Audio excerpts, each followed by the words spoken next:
Hey guys, today I'm going to show you how to fix a leaky valve cover on this lawnmower.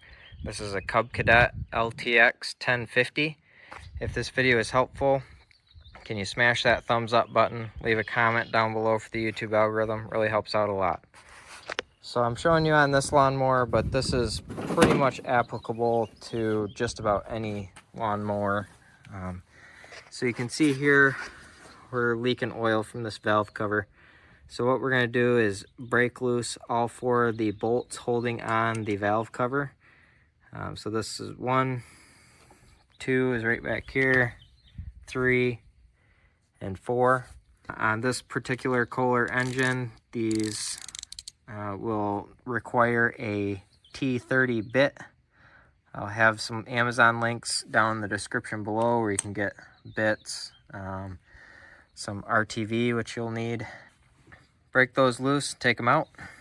You want to have a rag or something ready to catch some oil because there's going to be some oil that leaks out of here. Once you've got those out, you can slide this off from the fuel pump. If you're doing the other side, this won't be there and there will be less stuff in your way. You can see we've started to have some oil leaking here. If you don't have a flathead screwdriver, just use some kind of pry tool here and adjust your rag if you need to. And once you've got that pried loose, you can pop this right out and off. And there you can see our valve cover is off. So we're going to clean this up with a rag and clean both surfaces and get it ready to put some new RTV on it. You need to pop this clip out of here so that you have a little bit more room when you reassemble. This is what I have cleaned mine up to. It doesn't have to be perfect, but you just take a razor knife and just clean this up as best you can. Make sure it's fairly clean. The biggest key is that it's dry, doesn't have any oil or anything like that on it. Same with this surface up here. Make sure that there's no oil or anything around this mating surface. And then we're just gonna put some RTV on our valve cover here. All right, and that is about what I did. Doesn't have to be very thick, just a thin layer there. Let it get tacky for a minute. So it doesn't matter if you let it dry for a second, that's not a bad thing. Maybe just 10 minutes to kind of air dry, get a little tacky, and then we're gonna put this right back on there. You don't have to wait though, you can stick it right back on right away. That's what I'm gonna do.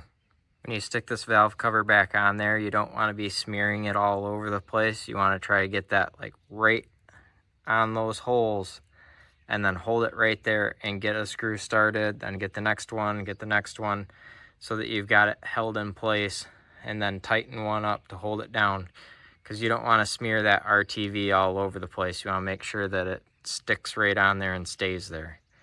So once you got that hand tightened down, you can stick that gas or hose back on there and then tighten these down a little bit. You don't have to He-Man these tight, just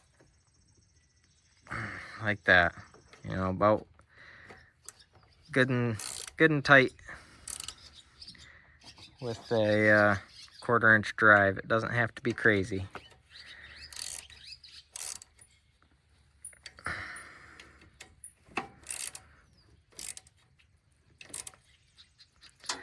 There you go. Let that sit for 24 hours to dry, and then you're all set.